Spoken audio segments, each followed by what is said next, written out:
gbogbo ẹ̀yin tí nǹkan dúdú kì í ṣiṣẹ́ lára rẹ̀ àbẹ́yìn tí nǹkan jíjó kì í ṣiṣẹ́ lára rẹ̀. Iṣẹ́ tí mo mú wá yìí yóò wúlò fún yín púpọ̀ torí ogunlọ́gọ̀ èèyàn ló wà tó ṣe yín pé tí wọ́n bá lo nǹkan dúdú kì í ṣiṣẹ́ lára wọn. Ogunlọ́gọ̀ èèyàn ló sì wà tó já sí pé tí wọ́n bá jó nǹkan tí wọ́n bá fi ṣiṣẹ́ fún wọn kì í ṣiṣẹ́ lára wọn. Ṣùgbọ́n èyí tí mo mú wá orí ètò yìí kì í ṣe nǹkan jíjó bẹ́ẹ̀ ni kì í ṣe nǹkan dúdú ṣùgbọ́n yóò wúlò fún yín púpọ̀. Ẹ bá wá nǹkan fìdílé àbí kẹ́ ẹ fìdílé nǹkan kí ẹ wá gbọ́ àlàyé nípa iṣẹ́ yìí.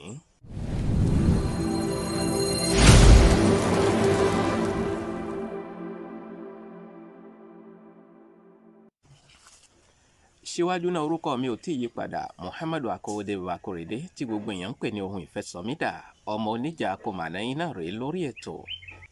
Mo kí yín ẹ kú ọjọ́ méjì mẹ́ta lórí ìkànnì tá a wà yìí. Omi ló pọ̀jọ́ kalọ̀, ìdí rèé tí ẹ fi gbóhùn wá láti bí ọ̀sẹ̀ mélòó kan sẹ́yìn. Gbogbo ẹ̀yin náà tẹ́ sì ń pè wá, tẹ́ ń ṣàdúrà fún wa, ẹ̀yin tẹ́ ń pè wá, tẹ́ ń béèrè ìdí tá a fi wá orí ètò. Mo dúpẹ́ pé òkun lọ́wọ́ yín. Bóyá ẹ bá fẹ́ mọ̀ nípa àkọsẹ̀jáyé yín àbí ẹ fẹ́ mọ̀ nípa ìràwọ̀ yín àbẹ́yìn fẹ́ béèrè ìbéèrè ṣùgbọ́n ìbéèrè yín ẹ jẹ́ kó mọ lówó lórí. Ẹ lè bá mi sọ̀rọ̀ lórí WhatsApp, ọ̀rọ̀ ní kẹ́ ẹ sọ, ẹ má pè mí. Torí ogunlọ́gọ̀ èèyàn ni wọ́n wà tó ṣe yín pé ìpè yìí ni wọ́n fi ń dà mí láàmú. Ọ̀rọ̀ ní kẹ́ ẹ sọ sí mi lórí WhatsApp lórí nọ́mbà yìí tẹ́ ti mọ̀ bí ẹni mo wó +229 97 74 76 51 fáǹfààní ẹ̀yin tẹ́ gbọ́ English ẹ tẹ +229 97 74 76 51. Ẹ ṣeun púpọ̀. Kí ni àwọn nǹkan tá a nílò tá a fi ṣiṣẹ́ tí mo gbé wá yìí? Mò ń padà bọ̀ sórí ètò.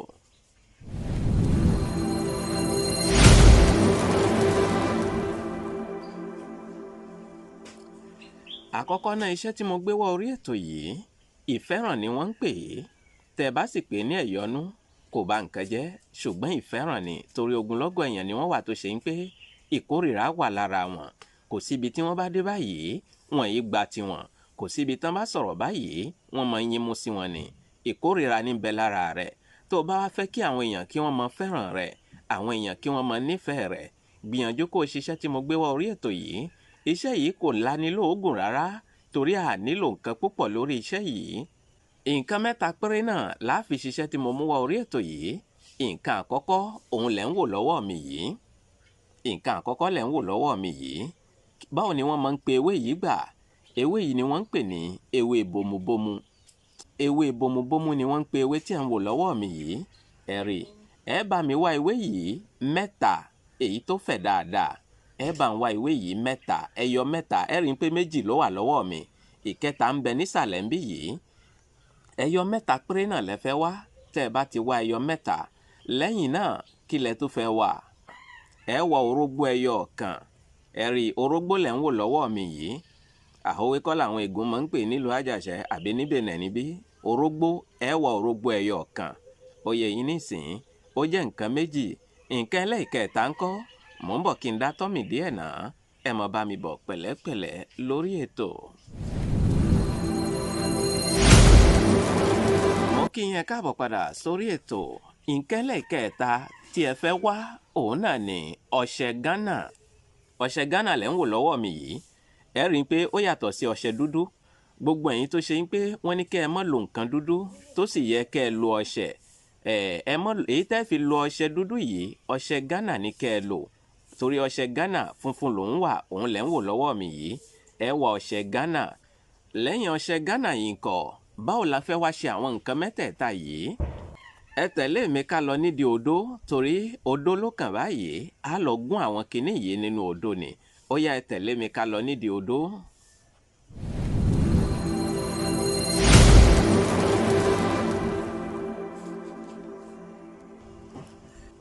Mo kí yín káàbọ̀ padà sórí ìkànnì tá a wà yìí. Ní báyìí mo ti wà pẹ̀lú odó báyìí. Ìyá odó rèé, ọmọ odó rèé.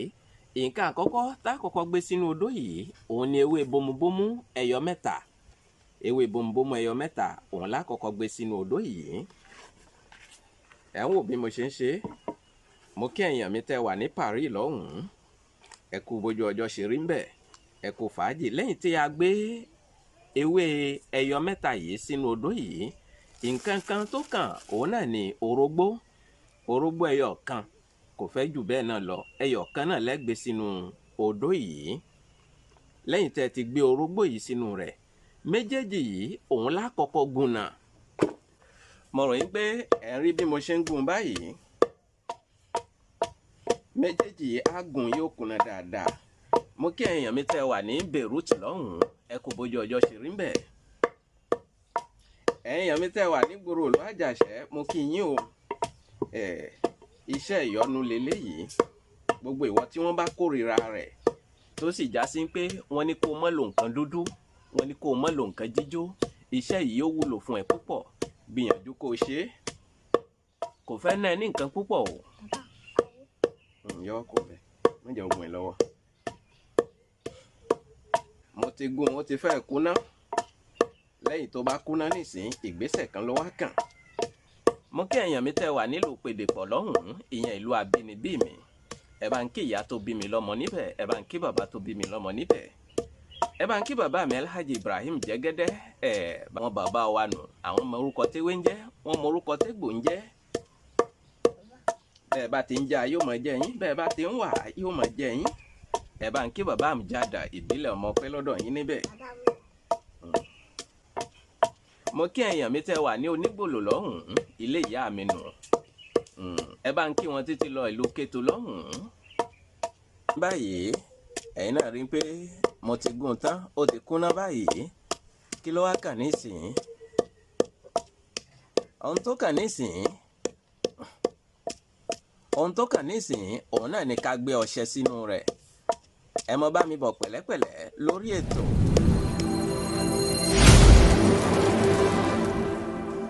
Mo kí yín ẹ káàbọ̀ padà sórí ìkànnì yìí.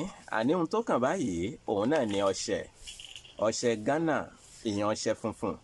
Ẹ̀yin tó ṣe ń pé ẹ̀yin wẹ ọṣẹ Ghana tó ṣe ń pé ọṣẹ Ghana kò má yín lára mu, ẹ lè lo ọṣẹ òyìnbó tó jẹ́ funfun. Àìmọye àwọn ọṣẹ òyìnbó ló wà tí kò jẹ́ dúdú, ju gbogbo ẹ̀ lọ ẹ gbọ́dọ̀ lo ọṣẹ dúdú. Ọṣẹ Ghana funfun ni, àbí kẹ́ ẹ lo ọṣẹ òyìnbó tó jẹ́ funfun. Òun lẹ́wà gbé sínú rẹ̀ nísìnyí. Filẹ̀. Ẹ má bínú o. Wọ́n ní òòṣà tá a bá ń ṣe tá a bá fi hàn ọmọ ẹni, òòṣà òun mọ̀ ń parẹ́ ni. Ìdí rèé tí àwọn ọmọ fi wà lẹ́gbẹ̀ẹ́ mi. Àwọn náà ń wò ó ni. Gbogbo nǹkan tẹ́ ẹ rí kò sí nǹkan èèwọ̀ níbẹ̀. Àwọn àfáà onísúnà àwọn náà sábà máa ń kọ gbogbo rẹ̀. Àwọn ewé, àwọn egbò, àwọn nǹkan tí kò sí nǹkan èèwọ̀ nù rẹ̀, òun náà lèmi máa gbé wá orí ètò fún yín torí àfáà lèmi náà. Àmọ́ ẹ lè gbọ́ yín pé mo gbé nǹkan yín pé ẹ lọ wá irun abẹ́ àbí irun orí àbí àtàǹpàkò. Tẹ́ ẹ bá gbọ́ níbì kan, èmi kọ́ ni mo ṣètò ọ̀hún torí àwa náà kéwú díẹ̀. Ẹ̀rí nǹkan báyìí. Ìdí rèé gbogbo àwọn nǹkan tí a bá gbé wá orí ètò kò sí nǹkan èèwọ̀ níbẹ̀. Ìyẹn kó máa jẹ́ àǹfààní àbí kó máa jẹ́ ìṣínilóye fún gbogbo àwọn ẹni tí wọn ò nífẹ̀ẹ́ sí nǹkan ìbílẹ̀. Ọlọ́run ló dá àwọn nǹkan wọ̀nyí. Ní báyìí a ti kó ọṣẹ sínú rẹ̀. A wá gún gbogbo rẹ̀ pọ̀ nísìnyí. Ẹ gún pọ̀, yóò rí mẹ́lẹ́mẹ́lẹ́. Ọṣẹ yẹn rí ó rò pọ̀ mọ́ ewé yẹn dáradára. Ẹ ti rí bí mo ṣe ń gùn. Mo kí bàbá mi Alhaji Hashimi láti ìlú Àjàṣẹ́, àwọn tagbòkúnù. Àwọn ọmọ orúkọ téwé ń jẹ́, wọ́n mọ orúkọ tégbò ń jẹ́. Bàbá Aziz mo kí yín bẹ̀ wò. Ẹ kú bójú ọjọ́ ṣe rí. Mo kí bàbá mi Haji Akeem Adélabú láti ìlú Gabon lọ́hùn-ún. Bàbá Baikisa mo kí yín níbẹ̀ wò. Àwọn náà mọ orúkọ téwé ń jẹ́, wọ́n mọ orúkọ tégbò ń jẹ́. Èyí tán fi lé wa lọ́wọ́ náà ni à ń ṣe yìí. Ẹ kú bójú ọjọ́ ṣe rí o. Ẹ rí bí mo ṣe ń gún pọ̀. Ó dà ní pé ẹ rí inú odó náà dáadáa. Ẹ ti rí inú odó náà nísìn. Amójú ẹ̀rọ mi òun ni ò sí nílé, òun ni ò jẹ́ kẹ́ máa rí gbogbo rẹ̀ dáadáa. Ẹ rí báyìí. So lẹ́yìn tí a bá ti wá gún bùṣe báyìí, ìgbésẹ̀ wo ló wá kàn? Báwo lẹ fẹ́ mọ lò ó gbà?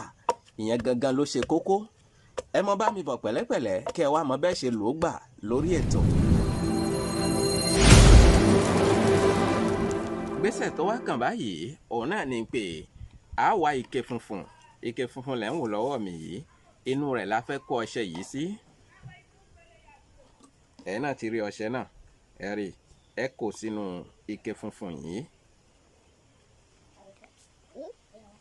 Tẹ́ ẹ bá ti kó sínú ike funfun yìí ẹ rí bó ṣe wà nínú rẹ̀ ẹ wá fi ìdérí rẹ̀ ẹ fi dè tẹ́ ẹ bá dè mọ́lẹ̀ ọṣẹ yìí bó ṣe wà nínú ike yìí ẹ gbé kalẹ̀ fún ọjọ́ mẹ́ta tó bá jẹ́ ìnílẹ̀ ṣe ọ̀la ẹ níwẹ̀ ọ̀túnla ẹ níwẹ̀ ìjọ́ mẹ́rin nísìnyí ẹ níwẹ̀ ó ti ń péjọ́ mẹ́ta kọ́nù lẹ́yìn ọjọ́ kẹta òun lẹ bẹ̀rẹ̀ sí ní wẹ ọṣẹ yìí bẹ́ẹ̀ bá sì fẹ́ wẹ ọṣẹ yìí àárọ̀ kùtùkùtù òun lẹ máa wẹ ọṣẹ yìí mò ń bọ̀ àárọ̀ kùtùkùtù òun lẹ máa wẹ ọṣẹ yìí tẹ́ bá sì fẹ́ máa wẹ ọṣẹ yìí tẹ́ bá wẹ̀ ẹ gbọ́dọ̀ wẹ̀ lẹ́ẹ̀mẹ́ta léraléra ká ní ọjọ́ ajé òun lẹ fẹ́ bẹ̀rẹ̀ sí ní wẹ̀ ẹ rí dájú pé ẹ wẹ̀ ní ọjọ́ ajé ẹ wẹ̀ ní ọjọ́ ìṣẹ́gun ẹ wẹ̀ ní ọjọ́rú ẹ jẹ́ kí n pè é sédè faransé fún yín bó bá jẹ́ ọjọ́ lẹ́ǹdì òun lẹ fẹ́ bẹ̀rẹ̀ sí ní wẹ̀ ọṣẹ yìí ẹ rí dájú pé tẹ́ ẹ bá wẹ̀ ní lẹ́ǹdì ẹ wẹ̀ ní màdì ẹ wẹ̀ ní mẹ́kìrìdì òye nísìnyí kí n sọ sédè english fún yín àbí tó bá jẹ́ monday lẹ fẹ́ bẹ̀rẹ̀ sí ní wẹ̀ ọṣẹ yìí ẹ rí dájú pé ẹ wẹ̀ ní monday ẹ wẹ̀ ní tuesday ṣebí tuesday lẹ mọ̀ ń pè ẹ wá wẹ̀ ní wednesday ẹ gbọ́dọ̀ wẹ̀ ní ẹ̀ẹ̀mẹ́ta léraléra tẹ́ ẹ bá wẹ̀ ní ẹ̀ẹ̀mẹ́ta léraléra nísìnyí gbogbo èyí tó kù ẹ lè máa wẹ̀ ní ìdákọ̀ọ̀kan àbí kẹ́ máa wẹ̀ ní ẹ̀ẹ̀kan láàrin ọ̀sẹ̀ àbí kẹ́ máa wẹ̀ ní ẹ̀ẹ̀mejì láàrin ọ̀sẹ̀ òye yín nísìnyí bẹ́ẹ̀ ṣe fẹ́ máa wẹ̀ ọṣẹ yìí gbànú ẹ dákun ẹ bá ń pín fáwọn èèyàn yín kí wọ́n mọ̀ nípa rẹ̀ kí wọ́n lè mọ̀ nípa ìkànnì tá a wà yìí kí wọ́n darapọ̀ mọ́ wa lórí ìkànnì yìí bẹ́ẹ̀ bá wá ní ìbéèrè kan sí ìkejì àbí ẹ fẹ́ mọ̀ nípa àkọsẹ̀jáyé yín àbí ẹ fẹ́ mọ̀ nípa àràwọ̀ yín àbí ìbéèrè àbí ẹ fẹ́ béèrè ìbéèrè ṣùgbọ́n ìbéèrè yín ẹ mọ̀ gbowó sórí rẹ̀ torí ẹjọ́ ni mo máa ń rò ní gbogbo ìgbà èyí ó béèrè ọ̀tọ̀ òun ó béèrè àti gbowó dátà wa lásán irọ́ ni ọlọ́run kó ṣàánú wa ni ẹ bá ní ìbéèrè kan tó lówó lórí ẹ bá mi sọ̀rọ̀ lórí whatsapp ìyẹn lórí nọ́mbà tẹ́ ti mọ̀ bí ẹni mọ̀wó +229 97 74 76 51 fún àǹfààní ẹ̀yin tẹ́ gbọ́ english ẹ tẹ +229 97 74 76 51 ẹ ṣeun púpọ̀.